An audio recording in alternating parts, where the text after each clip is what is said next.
नमस्कार, आप देख रहे हैं आरजे न्यूज़ और मैं आपके साथ सिमी दानी। छत्तीसगढ़ में एक नया ट्रेंड चल रहा है, भारतीयतावाद वर्सेस छत्तीसगढ़वाद। तो यह भी जानना ज़रूरी है कि यह दोनों कभी भी एक दूसरे के विरुद्ध नहीं हो सकते हैं, क्योंकि भारत का दिल है छत्तीसगढ़, भारत का अभिमान है, भारत की जान है और दोनों एक दूसरे के पूरक हैं। आपकी इस बारे में क्या राय है, कमेंट बॉक्स में कमेंट करके हमें ज़रूर बताएं। बहरहाल इस मुद्दे को हवा तब लगी जब छत्तीसगढ़ भारतीय जनता पार्टी के प्रदेश सह प्रभारी नितिन नबीन ने कहा कि उनकी पार्टी भारतीयतावाद को लेकर काम करती है। छत्तीसगढ़ में उनकी पार्टी भारतीयतावाद को लेकर काम करती है, छत्तीसगढ़ीयवाद से उन्हें सरोकार नहीं है। दरअसल राज्य स्थापना दिवस की पूर्व संध्या मुख्यमंत्री भूपेश बघेल ने रायपुर कलेक्ट्रेट के सामने छत्तीसगढ़ महतारी की मूर्ति स्थापित की और प्रदेशवासियों में स्थानीयता के भाव को सम्मानित किया। इसके विपरीत छत्तीसगढ़ बीजेपी के प्रदेश सह प्रभारी नितिन नबीन ने इस मामले पर राष्ट्रवाद का मुद्दा उठा लिया, जिसके बाद से छत्तीसगढ़ में क्षेत्रीय विचारों से भरे राजनेताओं ने अपने बयान शुरू कर दिए। कल रविवार को मोतीबाग सुभाष स्टेडियम के पास बड़ी संख्या में एनएसयूआई के कार्यकर्ता पहुंचे। सभी के मन में इस बात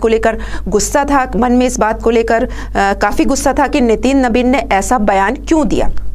एनएसयूआई का कहना है कि मुख्यमंत्री बघेल छत्तीसगढ़ की संस्कृति को बढ़ावा देने के लिए दिन रात काम कर रहे हैं, मेहनत कर रहे हैं, हर जिले में छत्तीसगढ़ महतारी की मूर्तियां लगवा रहे हैं, तो इससे भारतीय जनता पार्टी को तकलीफ क्यों हो रही है। एनएसयूआई कभी भी इस तरह का अपमान बर्दाश्त नहीं करेगी और अगर नितिन नबीन अपने बयान पर माफी नहीं मांगेंगे तो उनका विरोध जारी रहेगा। आपको बता दें कि वर्तमान में छत्तीसगढ़ में प्रदेशवाद बनाम राष्ट्रवाद एक बड़ा मुद्दा बन गया है। कांग्रेस सरकार खुद को छत्तीसगढ़ीयवादी सरकार बता रही है, वहीं बीजेपी उनके सांसद को लेकर, कांग्रेस के सांसद को लेकर ही सवाल कर रही है कि आखिर आप इतने आपकी इतनी छत्तीसगढ़ीयवाद को आप प्रमोट कर रहे हैं, बढ़ावा दे रहे हैं, तो फिर राज्यसभा में भेजने के लिए छत्तीसगढ़ से आपको कोई छत्तीसगढ़िया क्यों नहीं मिला। सोचने वाली बात है कि राज्य निर्माण के 22 सालों बाद अब क्यों क्षेत्रीयता की बात हो रही है। क्या यह विषय छत्तीसगढ़ की आम जनता से उठकर आया है या फिर केवल राजनीतिक प्रोपेगेंडा है।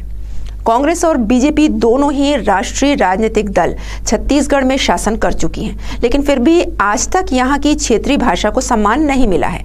पढ़ाई लिखाई का माध्यम छत्तीसगढ़ी नहीं बन पाई है, तो इसके लिए जिम्मेदार कौन है, इसकी जिम्मेदारी कौन लेगा। और जहां तक भारतीय जनता पार्टी का सवाल है, क्या भारतीय जनता पार्टी अपने राष्ट्रवाद के मुद्दे पर ही छत्तीसगढ़ में चुनाव लड़ना चाहेगी या उन्हें अब डर हो गया है कि कांग्रेस ने छत्तीसगढ़ियों की दुखती रग को पकड़ रखा है। ऐसे में बीजेपी के लिए सत्ता की राह काफी मुश्किल हो गई है। आपको बता दें कि प्रदेश में करीब 7 सालों से एक और गैर राजनीतिक दल दबे पांव एंट्री ले रहा है, सक्रिय है, जो है छत्तीसगढ़ीय क्रांति सेना, जो कि लगातार छत्तीसगढ़ियों के हक की अधिकार की लड़ाई लड़ती रही है। भाषा, संस्कृति और तीज त्योहारों को लेकर हमेशा सजग रही है और जिसका लाभ पिछले चुनाव में कांग्रेस को मिला भी है और वह सत्ता में आई भी है। तो सवाल यहाँ यह उठता है कि क्या छत्तीसगढ़ीय क्रांति सेना के आंदोलनों का ये असर है कि जो आज प्रदेश की राजनीति में छत्तीसगढ़ीयवाद की चर्चा हो रही है। राज्य निर्माण के 22 सालों के बाद क्षेत्रीय अस्मिता की बात क्या छत्तीसगढ़ीय क्रांति सेना के संस्कारों की वजह से उठी है, क्योंकि अब पहले किसी भी पार्टी ने छत्तीसगढ़ी जैसे विषयों पर बात नहीं की थी। तो क्या हम यह कह सकते हैं कि प्रदेश में क्षेत्रीयता हावी हो रही है और अब बगैर क्षेत्रीयवाद के चुनाव नहीं जीता जा सकता है। प्रदेश की गैर राजनीतिक संगठन छत्तीसगढ़ीय क्रांति सेना दबे पांव प्रदेश में चुनाव लड़ने की बात भी कर रही है। तो क्या इससे राष्ट्रीय राजनीतिक दल घबराए हुए हैं? क्या उन्हें लगता है कि अब छत्तीसगढ़ीयवाद एक बड़ा मुद्दा बन चुका है?